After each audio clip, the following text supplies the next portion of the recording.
Hey guys, it's Kevin with Earth2 Mastery, and tonight we try to take over the world. All right, grab your Coke Zero. You're not going to want to miss any of this. Today we go over the PayPal problem. All right. So first things first, I've got my discount code in the description down below. You get a 5% off of any new tiles if you use that. I also probably have it pinned to the top comment. If you do use the discount code and leave a comment down below and like the video, you're entered to win a tile on our Grenada property for our guild. I have a winner from last night, and I will share that at the end of the video, so stick around to see who won. Okay, so there's been a debacle. They removed PayPal as a funding option, and I see that it is bothering a bunch of people. I don't know why it's bothering them so much. My assumption is that there's a problem with credit cards in other countries that I'm not familiar with here in the U.S. In the U.S., we have credit card protections in case your credit card is stolen. You're not really liable for any of the expenses. I think legally you might be liable for up to $50 of the charges if your credit card gets stolen. But I've had my credit card stolen multiple times at gas stations or online, and it's an inconvenience because you have to get a new card. You have to stop your card and get a new card. But I have never had to pay for any of the charges that happened when somebody stole my number. I feel like it's a pretty common occurrence, whether you're online or, like I said, they put skimmers in pumps, or if you pay for it at a restaurant, sometimes the waiter or waitress has a skimmer that they're collecting numbers with. I think they can even just walk near you, and with the magnetic cards, they can skim your numbers that way sometimes. So credit cards are not exactly secure, but they are safe in the respect that you're not required to pay for the charges if your card gets stolen. To me, that's similar to the PayPal protections. If somebody steals your PayPal account or makes unauthorized charges, then they're going to give you protections. But I have not found that PayPal gave me any more protections than my credit cards did. That doesn't mean that it's the same way in other countries, though. I don't know. So maybe some of you can educate me down in the comments. Anyway, since they don't accept PayPal anymore, I do have a couple workarounds for you. Number one, obviously, you could just pay with the Visa or MasterCard on their site there that they accept now. They accept you paying with a credit card. Another option is that you can fund it via TransferWise, and I have a link for that down in the description. That's how I got my withdrawal. If you want to fund it with TransferWise, it has to be a bigger purchase. So if you're putting in over $1,000, then you can fund it with TransferWise. And the benefit to that also is temporarily they're giving you a 5% bonus on that. And you can find that in your settings page. 5% bonus on $1,000 is $50. So that's a pretty significant bonus if you're using TransferWise. And all is not lost on the PayPal front either. Let's look at what's going on here. In the Discord, there was somebody that was saying removing PayPal as an option, except they're adding more payment options, sounded like an oxymoron, I guess, or counterintuitive. Shane said, we stopped using them. That is our position. We're discussing further with their most senior teams, but that's all I will say. It's confidential. Clearly, there's some negotiations going on. Nathaniel said, I don't think so. Also, we're going to add more payment options. And as Shane said, we might get an agreement with them so they would be back. Okay, so clearly they're negotiating. They're trying to negotiate their fees. I've been a seller. I've been a power seller on eBay in the past for multiple years and multiple times. PayPal is not good to sellers. I know it's convenient for buyers, but it's not really good to sellers. Let's pull up their fees here. You can see these small amounts nobody cares about right now because we're talking about people that are doing over $100,000 a month in income. That's still 1.9% plus 30 cents per transaction.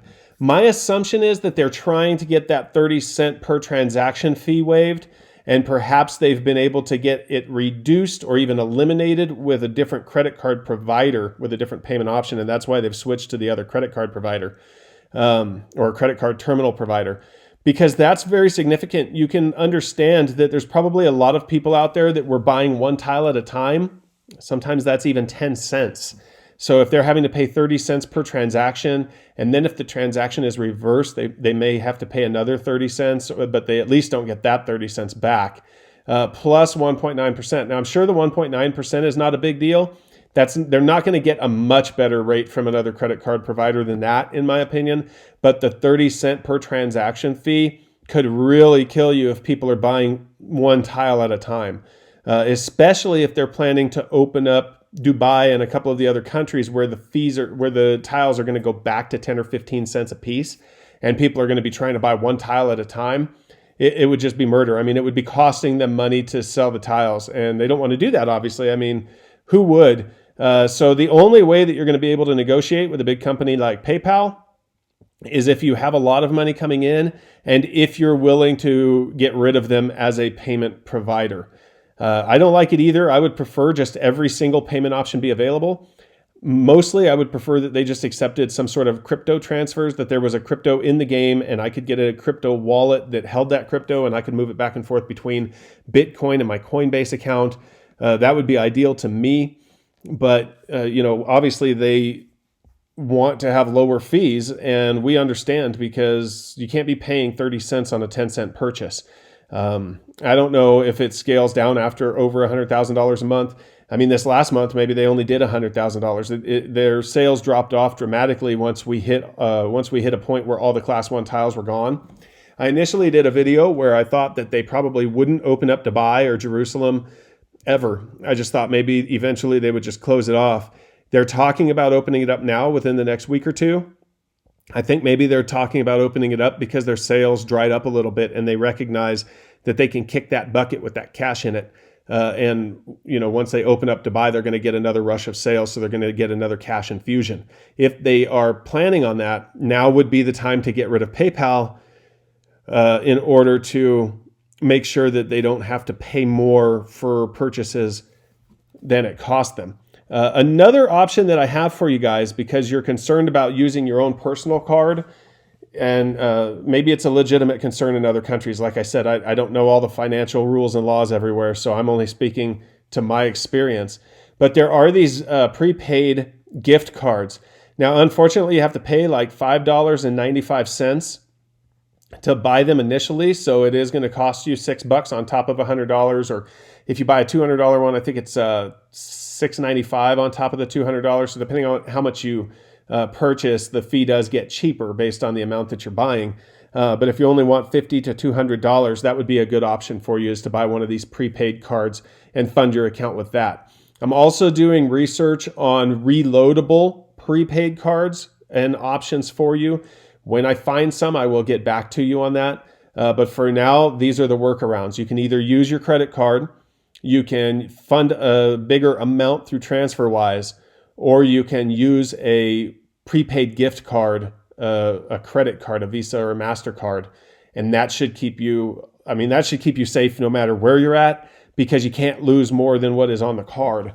So that gives you a lot of safety, but it does cost a few dollars.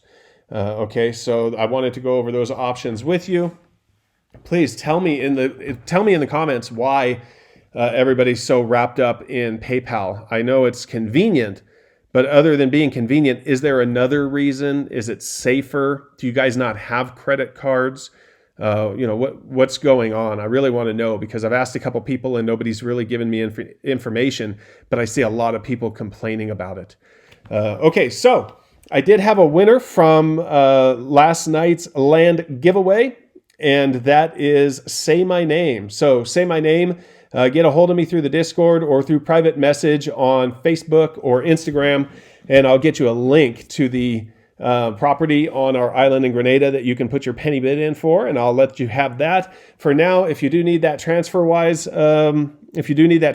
link, it's going to be down in the description. I also have a link to Amazon where you can buy one of these preloaded Visa cards, and they have other ones on there too, so just surf around once you get there. But I got a link to those down in the description below as well, and I have my code down there for a discount, and that is all. I will talk to you guys tomorrow.